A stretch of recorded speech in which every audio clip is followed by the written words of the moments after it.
খাও খাও খাও খাও মা, না খেলে সারবে না তো। খাও। তাতে খাও তাহলে সারবে, দশ সারবে। রাধে রাধে বন্ধুরা, শুভ সকাল। তোমরা সবাই কেমন আছো? আশা করছি সবাই ভালো আছো। আর তোমাদের আশীর্বাদে নিয়ে চলে এলাম তোমাদের সামনে নতুন আরেকটি আমার রান্নার ব্লগ ভিডিও। তো তোমরা দেখতে থাকো, ঠিক আছে? আর ততক্ষণ পাশে থাকো। আর দেখো সকালবেলা পাখিদের কিচিরমিচির শুনতে কত ভালো লাগে। দেখো এত সুন্দর পাখিদের আওয়াজ হচ্ছে সকালবেলা। তো আমি হলাম আমি কেন একা একা শুনবো, তোমাদের একটু শোনাই। তো দেখো তারপর এই যে গাছপালা কত সুন্দর লাগে সকালে, মানে রোদটা যে এসে পড়ে গাছে, গাছগুলো দেখতেও খুব সুন্দর লাগে।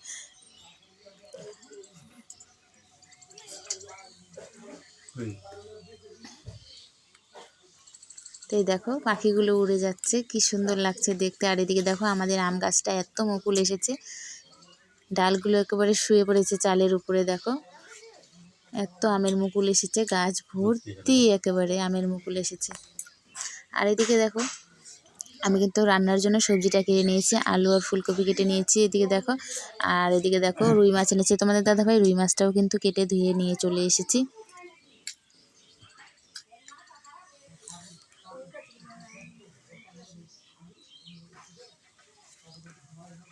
তারপর দেখো নিয়ে নিয়েছি কয়েকটা 5টা শুকনো লঙ্কা। আর এদিকে দেখো গোটা জিরে ধনে আর রাঁধুনি ভেজে নিয়েছি। কিন্তু কি বলো তো, এই মানে টাটকা মশলাটা ভেজে বেটে তরকারিতে দিলে কিন্তু সেন্টটা অন্যরকম হয়, ঠিক আছে? তো তোমরা দেখতে থাকো। তারপর এদিকে দেখো কড়াই বসিয়ে দিয়েছি, কড়াইতে তেলও দিয়ে দিয়েছি। আর এদিকে মাছগুলো হলুদ লবণ দিয়ে ভালো করে মাখিয়ে নিচ্ছি।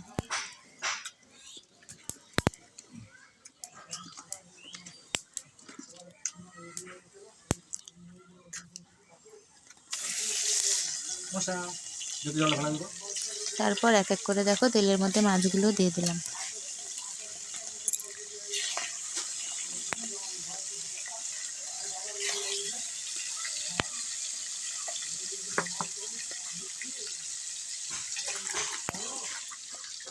তো মাছগুলো দেখো লাল লাল করে কিন্তু ভেজে নিয়েছি। দেখো কিভাবে তেলটা টকবক করে ফুটছে দেখো।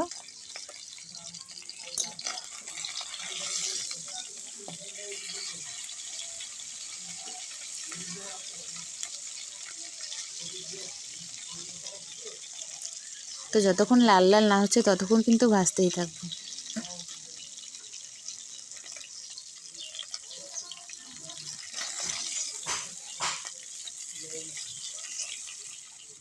তারপর দেখো মাছ ভেজে যে তেলটা বেঁচে গেছে, ওই তেলের মধ্যেই আমি তেজপাতা আর শুকনো লঙ্কা ফোড়নে দিয়ে দিচ্ছি, আর গোটা জিরে দিয়ে দেওয়ার পর আমি কিন্তু সবজিটা ঢেলে দিচ্ছি।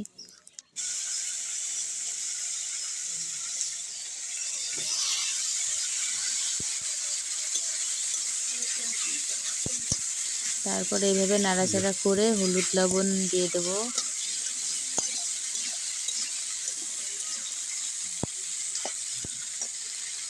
হলুদ আর লবণ দিয়ে দেব পরিমাণ মতো।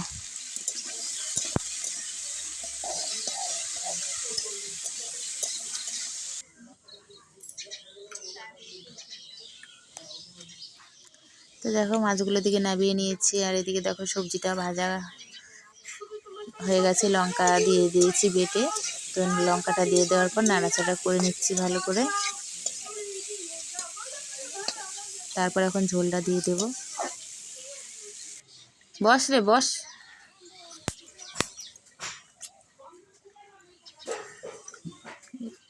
পিস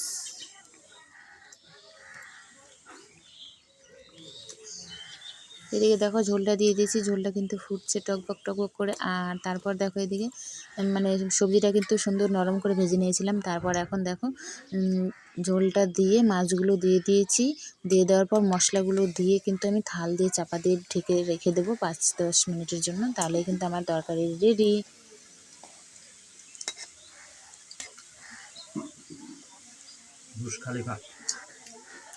তাহলে কিন্তু সবজিগুলো সুন্দর নরমও হয়ে যাবে একেবারে, আর খুব সুন্দর হবে।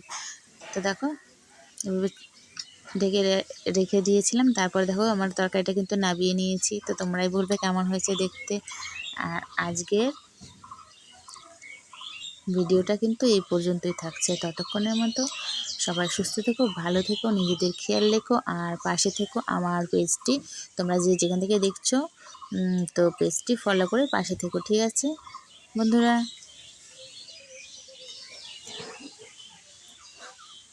তো টাটা।